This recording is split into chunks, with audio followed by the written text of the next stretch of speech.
Sebelumnya mengucapkan selamat datang khususnya kepada yang terkasih Romo Paulus Taruno selaku pastor paroki GKI Katedral Bogor, dan pastinya yang terkasih semua para romo, para suster, para bruder, frontal, para donatur, para panitia yang sudah bekerja keras selama 2 minggu bahkan sebulan sebelumnya kemarin, dan juga para undangan sekalian. Sekali lagi selamat datang di acara malam penutupan pameran 100 Palungan Yesus dan Museum Mini Kusman Bogor.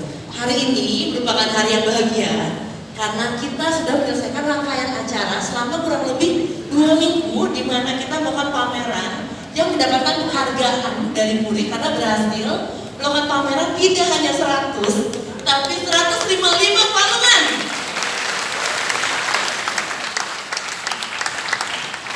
Sebelum masuk ke acara, mungkin kita mau cerita sedikit dulu ya.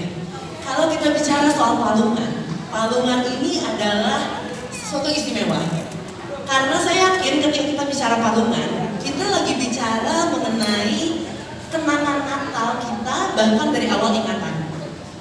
Saya yakin ketika bicara palungan, masing-masing pasti masih ingat ketika masa kecil, mulai masa menjelang Natal, para orang tua mulai unboxing, kalau istilah sekarang ya, unboxing pohon Natal dan palungan. Terus kita kalau masih kecil kita datang, kita unboxing, kita tata di bawah pohon Natal masing-masing.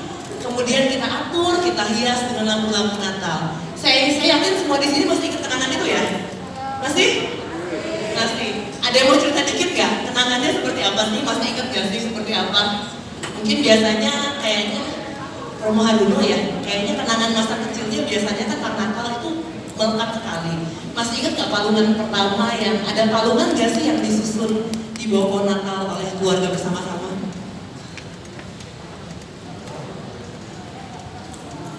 Ya tentu saya sangat terkesan dengan kalau dihadirkannya pohon Natal atau palungan Natal atau palungan Yesus. Sebenarnya kalau tanya pada saya, jangan membayangkan ada gereja besar seperti ini. Saya dulu waktu kecil dibesarkan di gereja yang sifatnya masih nomaden. Nomaden artinya pindah-pindah. Dan gereja kami adalah masuk ke keluarga-keluarga. Artinya umat yang punya rumah agak besar, dari sana dijadikan tempat berkumpul, dan disitulah disiapkan adanya altar kecil, lalu ada pohon Natal, lalu ada hiasan Natal, sekedarnya. Tetapi bahwa niatan seperti itu, seperti yang saya khotbahkan dan sudah diulangkan lagi oleh teman-teman Komsos melalui YouTube, bahwa saya sangat terkesan dengan mari menuju Bethlehem 60 tahun yang lalu. Nah tentu sangat terkesan, dan apa yang melekat di hati saya itulah yang ikut mewarnai iman saya. Karena suatu yang berkesan biasanya itulah yang menjadi karakter dari iman seseorang. Baik itu saya sebutkan contoh perjumpaan Saulus dengan Yesus di pintu gerbang Damsyik, di mana dia malah menjadi buta, tapi itu akhirnya menjadi awal rasul yang dahsyat. Lalu juga perjumpaan Sakaria dengan Yahweh di Kenisah yang buat dia bisu, tapi akhirnya dia menjadi pengasuh yang baptis yang hebat juga. Tapi bahwa pengalaman apapun, termasuk hadirnya palungan Yesus, hiasan Natal yang pernah engkau alami yang paling dulu, entah itu di pelosok di kampung apapun, saya yakin itu menjadi awal iman kita semua. Terima kasih Romo Haruno. Boleh, saya yakin sebelum mengulang kembali, palungan bisa dibilang menjadi kenangan awal iman kita, kenangan masa indah ketika kita merayakan Natal bersama keluarga yang pasti mewarnai dasar iman Katolik kita. Oleh karena itu tidak heran Paus Fransiskus dalam surat apostoliknya Admirabile Sidium yang mengatakan bahwa sebagaimana diteruskan, palungan Yesus adalah suatu hal penting di mana kita bisa mulai meneruskan iman kita kepada generasi berikutnya. Sama seperti para bapak ibu sekalian pasti masih punya kenangan akan palungan dan masa Natal itu. Semoga itu juga bisa kita teruskan kepada generasi selanjutnya. Oke, tanpa panjang-panjang, sebelum kita memulai rangkaian acara pada hari ini, kita akan menyaksikan penampilan dari Diandara Prancastiani dari kelompok sahabat disabilitas yang akan membawakan sebuah lagu untuk kita semua pada malam hari ini. Silakan kepada Diandara Prancastiani.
aku berdiri tegak sama ini.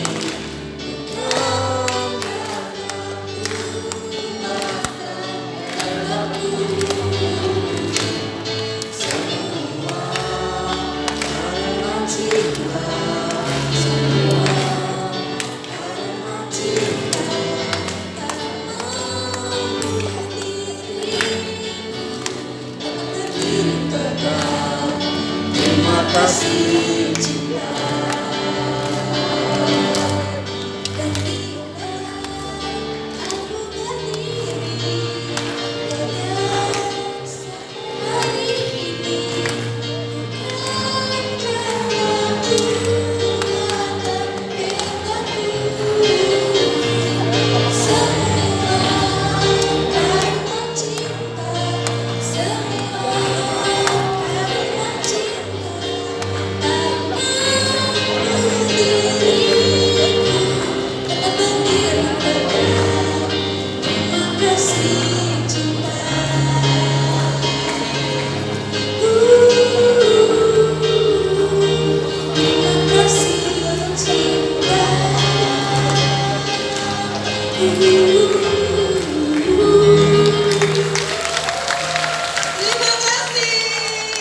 Terima kasih kepada Diantara Pracastiani dari kelompok sahabat disabilitas yang sudah membawa kita dengan alunan merdunya untuk merayakan sekali lagi malam penutupan pameran 100 Palungan dan misi mini Usman Bogor. Tapi sebelumnya ucapan selamat datang kepada yang mulia Monsinyur Paskalis Syukur selaku Uskup Uskupan Bogor yang sudah berkenan hadir di acara pada malam ini yang pastinya memeriahkan suasana bersama. Nah, tanpa berlama-lama, setelah ini kita akan melanjutkan rangkaian acara berikutnya dengan mendengarkan sambutan dari Pastor Paroki BMC Katedral Bogor, yaitu Romo Paulus Haruno. Kepada Romo Paulus Haruno, saya persilakan.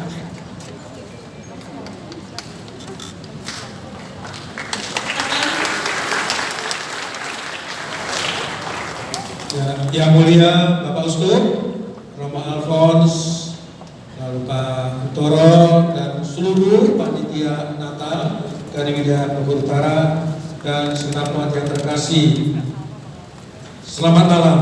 Selamat malam Romo. Ya, setelah ada suatu peristiwa yang semula seakan-akan dilontarkan itu saja, coba-coba begitu waktu pembentukan panitia Natal, di mana saya berkata kepada forum, waktu itu dihadiri oleh Bogor Utara dan juga ada Romo Alfons. Saya berkata begini, mari kita bernatalan, tetapi bagaimana kita bernatalan yang plus, bukan yang rutin atau yang datar-datar saja.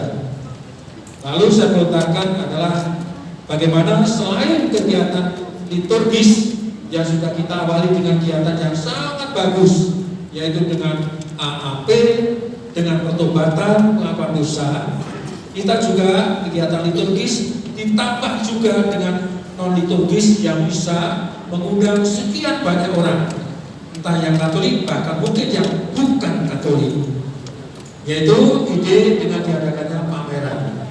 Lalu waktu ngobrol kecil saya berkata pada Romo Alfons, Romo bagaimana kalau saya punya pengalaman ketika lihat-lihat di Filipina ada pameran yang namanya pameran bintang Natal, atau ketika saya di Paroki Rangkas Bitung ada lomba membuat buah Natal, tapi melibatkan wilayah-wilayah itu dengan segala kreativitasnya. Ketika saya jadi Romo Paroki di Rangkas Bitung, yang teringat pada saya adalah suatu wilayah ikut lomba membuat buah Natal. Yang saya ingat adalah ternyata yang penting pokoknya ikut gitu. Dan ketika ikut mereka memakai bahannya adalah ya semacam kantong semen itu, tapi rumahnya bukan kantong semen. Mereka pokoknya kumpulkan dengan kantong itu saja. Ternyata kantong itu sebenarnya tiap hari untuk menyimpan ikan asin. Jadi ciri khas buah Maria atau buah Natal dari lingkungan ini adalah waktu Juli datang itu bau ikan asin di mana-mana, bau terasi. Saya yakin Yesus gak kerasa untuk tinggali buah Natal seperti itu. Tapi itulah mereka terpanggil untuk terlibat. Dan ternyata itu juga mewujud di paroki BP Katedral ini ketika Romo Alphonse menerjemahkan ajakan saya bukan pameran Bintang Natal tapi palungan Natal. Dan Romo Alphonse juga punya alasan dari pendapat-pendapat Bapak Uskup atau Bapak Paus dihadirkanlah lomba palungan itu. Dan semula ya sebutkan aja bagaimana ya, tapi ujungnya adalah muncullah 155 peserta pameran palungan. Tepuk tangan untuk saudara prestasi ini. Sangat biasa, sangat biasa. Langsung saja saya akan berikan suatu catatan. Catatannya adalah acara pembuka dan acara untuk malam ini. Dua-duanya dikemas dengan sangat baik. Dengan sangat baik. Bukan sebutkanlah setengah hati asal kegiatan. Waktu itu pembukaan dihadiri oleh Bapak Uskup dan para undangan. Malam ini pun juga kembali dihadiri oleh Bapak Uskup. Tepuk tangan untuk Bapak Uskup kita yang setia untuk selalu memperkaya, memperindah kegiatan yang memang seserius ini dan seindah ini. Jadi penilaian pertama saya boleh dicatat juga oleh panitia Bogor Utara adalah dari kegiatan ini kita telah menjadi panitia yang bersungguh-sungguh, baik di dalam acara pembuka yang rapi, yang indah, juga termasuk malam ini kita mencoba untuk tampil sebagai panitia yang serius, menampilkan suatu karya seni yang bagus, yang indah, yang layak dinikmati bersama-sama. Lalu catatan kedua dari saya adalah seperti dikatakan oleh Bapak Uskup, waktu itu Bapak Uskup mengatakan Allah sendiri sebagai fungsinya seniman, pelukis, ya seniman. Dan ternyata di paroki ini, entah itu wilayah lingkungan sekolah-sekolah muncul seniman-seniman. Maka sebenarnya nanti kalau ada undangan untuk dekor mana itu sebenarnya nggak susah. Karena ternyata di paroki ini banyak sekali seniman-seniman dari yang muda banget sampai yang sudah jauh usia, dari sekolah-sekolah, lingkungan dan wilayah. Ini berarti kita semua punya iman yang bagus, di mana di sana kita ungkapkan dalam rupa palungan itu. Jadi catatan saya adalah setelah pembuka yang bagus, tapi juga muncul para seniman yang menampilkan karya-karya bagus, yang sangat kreatif dan sekian banyak yang kita munculkan. Lalu yang bagus juga adalah tanpa disadari, entah oleh wilayah Bogor Utara atau oleh Romo Alphonse, bahkan saya sendiri. Tapi saya ini Bapak Uskup berperan untuk mendorongkan, yaitu bersama dengan pameran palungan kemarin kita memulai dengan museum ya kita mulai dengan museum. Ini sudah lama sekali dipikirkan kapan kita punya aset sejarah untuk boleh menghibur ya catatan, lukisan, gambaran, paparan yang bernilai sejarah itu bagaimana untuk ditempatkan di suatu museum. Dan kemarin sudah dimulai, lebih-lebih dikoordinir oleh Romo Sekjen, oleh Romo Marcel yang lama sekali nggak mulai-mulai, kemarin sudah mulai. Dan mari kita kasih tepuk tangan dengan museum ini. Ini alasan untuk mari memulai untuk museum kita. Lalu yang positif juga adalah ternyata pameran kita baik yang palungan maupun museum sudah melibatkan pengunjung yang demikian sangat bervariasi tentang usia, asal muasal, baik yang beragama Katolik maupun yang bukan Katolik. Ini menunjukkan kekayaan gereja kita bisa mereka lihat. Kenapa? Karena mereka ada yang penggemar heritage, sesuatu yang sangat bagus di Bogor ini, mereka kunjung ke sana tapi mampir juga berkunjung situ. Mereka adalah bukan orang Katolik, yang non Katolik yang dari berbagai tempat datang ke sini. Nah, kita memperkenalkan kondisi bagaimana kekayaan kita dalam gereja kita. Lalu tentang jumlah, sampai berapa banyak Romo Alphonse pengunjungnya? 5.200 pengunjung. Yang kita juga cukup banyak. Lalu yang paling akhir catatan yang mungkin perlu perbaikan kalau mau ada kegiatan serupa ini adalah keberanian kita untuk membuka kesempatan pengunjung datang tidak hanya sore hari, kemarin itu banyak dalam bahasa Jawa ini kecelik gitu ya, kaget, kecewa. Waduh, saya sudah membaca pengumuman dan dengar seruan Romo Paroki lagi. Katanya Sumampir, pintunya ditutup. Nah, mereka kecewa, tapi mereka cari hari lain karena kita masih punya peluang dari 23 Desember sampai 8 Januari itu. Nah, tapi mereka yang semula mungkin kaget hanya tidak dibukakannya pintu itu, tapi masih bisa pilih hari yang lain. Dan kalau suatu wilayah atau panitia merasa begitu kerepotan banget, saya menyerukan supaya panitia jangan hanya satu wilayah untuk menjadi penjaga atau piket. Kalau ada kegiatan seperti itu, tolong semua wilayah dilibatkan untuk bergilir untuk piket sehingga tidak demikian melelahkan. Demikian yang saya sampaikan. Provisia untuk Roma Alphonse, provisia tempat utama kawan-kawan, provisia juga untuk Bapak Tuhan memberkati. Terima kasih Romo Harun.